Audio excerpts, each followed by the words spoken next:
Alright, so 7th grade physical science, 7.P.2.3, day 2. 7.P.2.3. I can calculate the amount of work done when an object is moved a given distance by a given force.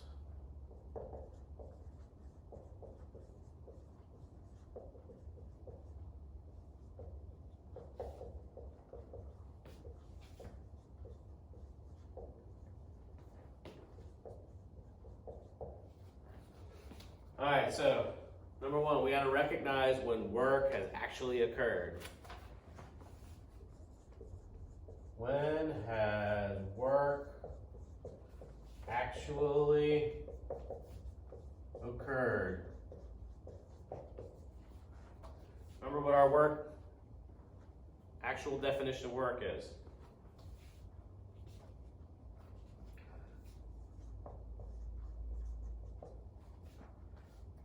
Work is when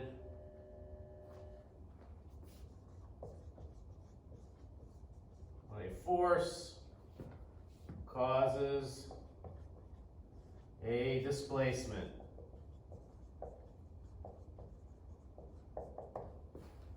When a force causes a displacement. So there's three pieces you have to have here. There's piece number 1, there's piece number 2, and there's piece number 3. You have to have a force, that force has to cause a displacement. So force, that's a push or a pull, right? We're talking mechanical. Causes, it actually does something. And displacement is movement over some distance. You'll recall in the last chapter, displacement meant the difference between the beginning point and the end point, no matter how far it traveled. So if you walk all the way around the lake, but you end up in the same parking lot, your displacement is only the difference between where you started and where you ended. In this case, this displacement, it's the same thing basically, but it still is movement over some distance. So, formula for work. Work equals force times the displacement times cosine theta. We've talked about this. Cosine theta. Cosine is a mathematical process. Theta is an angle. Only thing we talk about where cosine theta is when the force and the displacement are in the same direction. Cosine theta equals -1 when the force is in one direction but the displacement is in the other. Like something's moving and you're pushing on it trying to slow it down. So the cosine of theta is -1.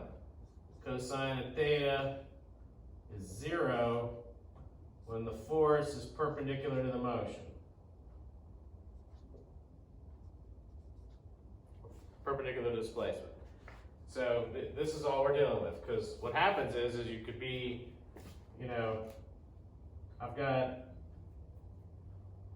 I'm pulling a wagon.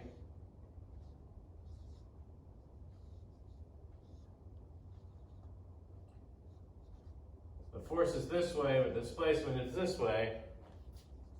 There's an angle there.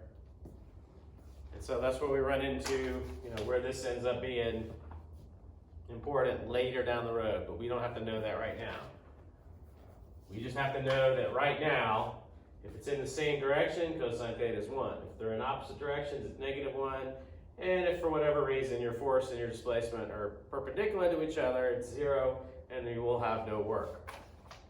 So effectively, this is either 1 or -1. So most of the time when you see work equations, it's work equals force times displacement. We didn't even talk about cosine theta, but you just have to remember that later when they put this in there, you're like, hey, wait a minute, we already know this equation. Yeah, but it includes this, but right now we just don't use it that much. So work equals force times displacement. Now, the units of work, there's units for work. So the force is measured in, force is usually measured in newtons. And if we're sticking with the metric system, displacement will be meters. And so when you talk about work, that's newtons per meter. So the combination of the tool, we give the term joules. Joules.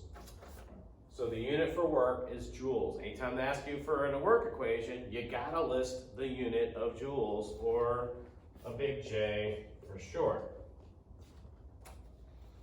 So, since work requires movement, mechanical energy can cause work.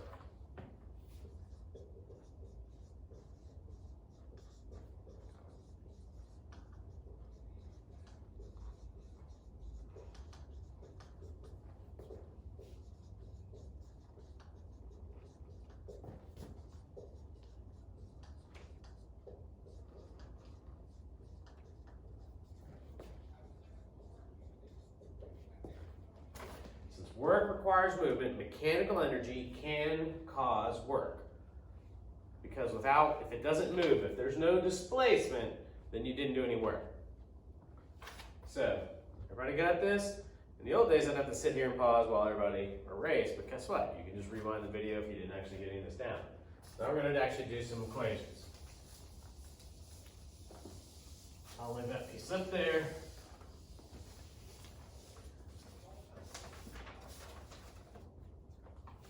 So, when you've got a thing with an equation with 3 variables, like that, sometimes they'll give you things where they give you 2 out of the 3 variables. So if you've got force and distance, this is the equation used. Work equals force and distance. If you've got force and work, then the equation you use is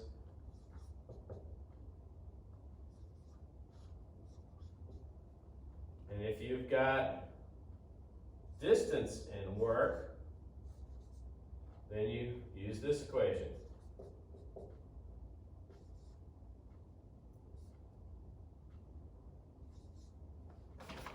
So if you've got force and work, distance equals work divided by force. If you've got distance and work, force equals work divided by distance. If you've got force and distance, work equals force times distance. And the answer for all of these will be, well, work is measured in joules. Force is newtons. And distance is meters. So you want to, anytime you're working with this, you want to get back down to this point where you're working in these. So basic equation would look like, if they literally just give you numbers, work equals 90, distance equals 5 meters, work equals what? So W equals FD, W equals 90 times 5, W equals 450. That's one thing. They give you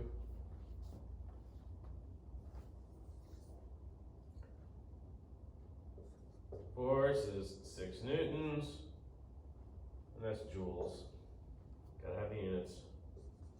Work equals 72 joules.